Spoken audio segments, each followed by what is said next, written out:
What's up, guys? Welcome back to Napoli Central. My name is Giovanni. Welcome back to the channel. First match review of the 2019-2020 season. Fiorentina Napoli, a outstanding match and crazy match in multiple aspects, and we'll get to that.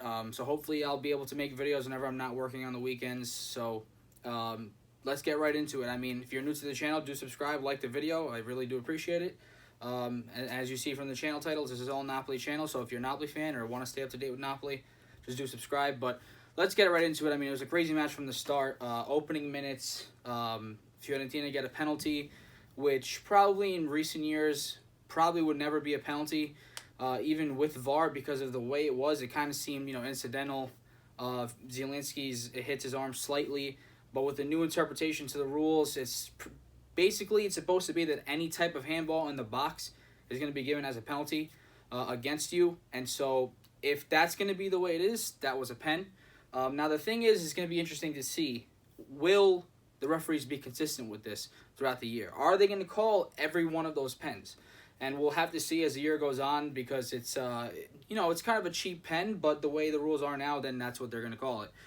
So we'll see if in certain games against certain teams, what's called, what's not, how different referees make their decisions, because Massa today was pretty bad overall, because even Napoli's penalty, which we'll get to, wasn't really a penalty, to be honest, coming from a Napoli fan. So we'll see where that goes leading on, but it's setting the standard that they are going to follow the rule, and we'll see.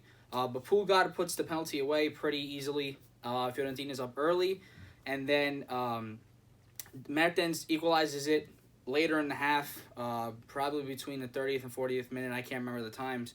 Long-range shot that keeper should have done better on, probably, but got his hand to it, but still went into the back of the net. A great shot, great take from distance, and the way things were going for Napoli, where they weren't really generating much, it was going to take one of those to go in, and it did, and Mertens did the job there.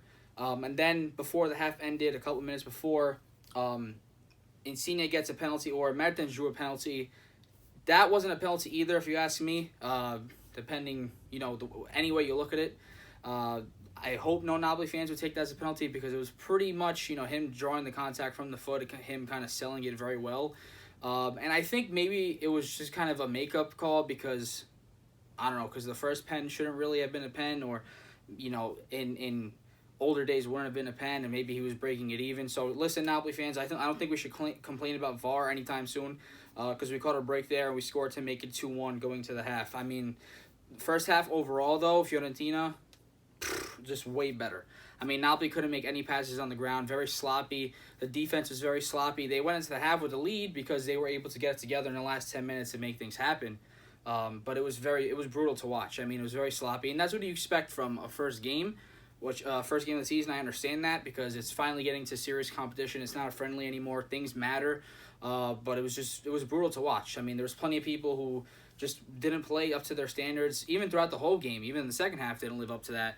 But the referee was also pretty bad, giving yellows that are probably never yellows, or just really shouldn't have been yellows, like Allan's yellow. Was pretty silly in my opinion, but again, we got lucky with the Mertens penalty. Fiorentina got the easy penalty at the start, so it's something to keep an eye on as the season goes on. But then coming out of the half, Napoli was still pretty unsettled. They tied it through Milenkovic on a corner kick. So even with Manolas and Koulibaly, Napoli have not gotten the corner kick defense settled out yet. Seems like they're going to have to improve with that. And, hey, I'm not jumping to conclusions, because it's the first game of the season, like I said. And Koulibaly just returned to training 2 weeks ago. So the chemistry between that partnership is still going to gel.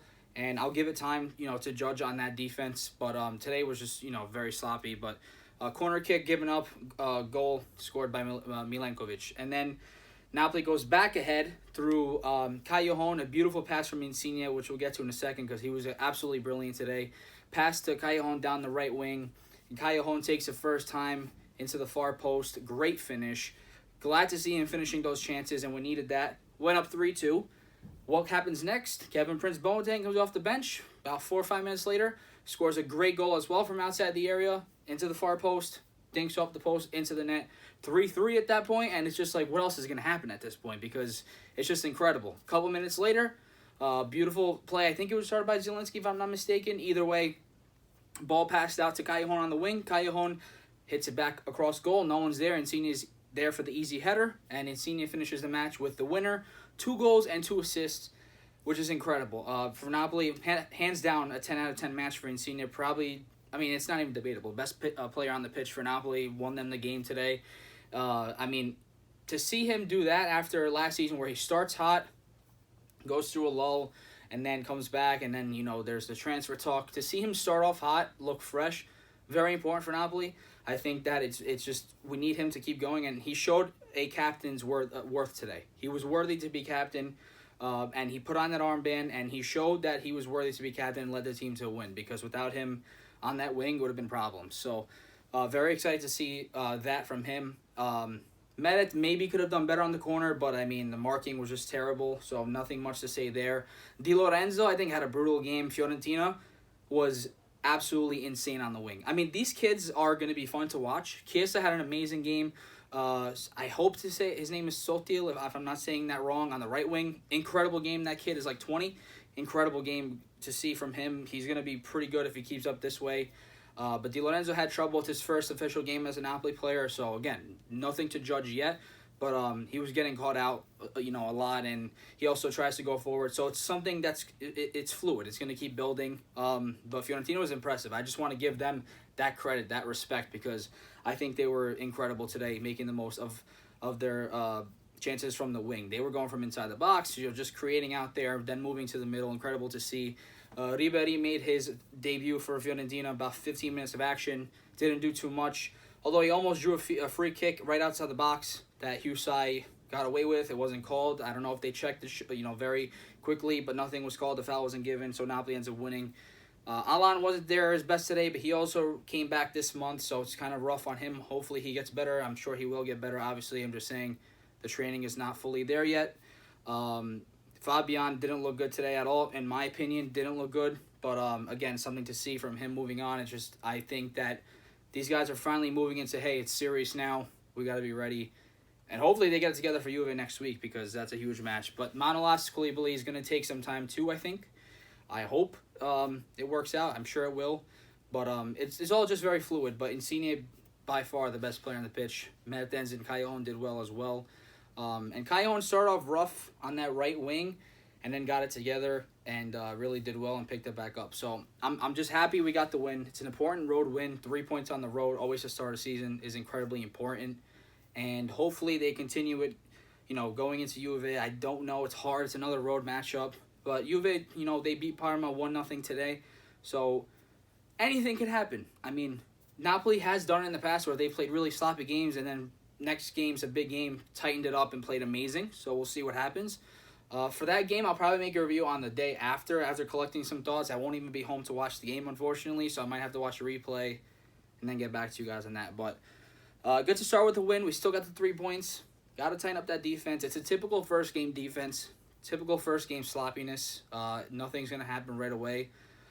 So, I mean, unfortunately for Napoli, it's a little worrying, just because these players have had years together, probably 10 out of 11 of them, or 9 out of 11 of them. So the chemistry should be there for most of them. But, they got it together and made the plays when it mattered. So that's what matters. And hopefully, as the season continues, Ancelotti will whip them back into shape and get them where they're supposed to be. So, Forza Napoli sempre. If you guys enjoyed or had anything to say, comment down below. If you had to agree, disagree with me, let me know what your thoughts are. Remember to like that video. I appreciate it, guys. And I'll catch you guys in the next one. Ciao.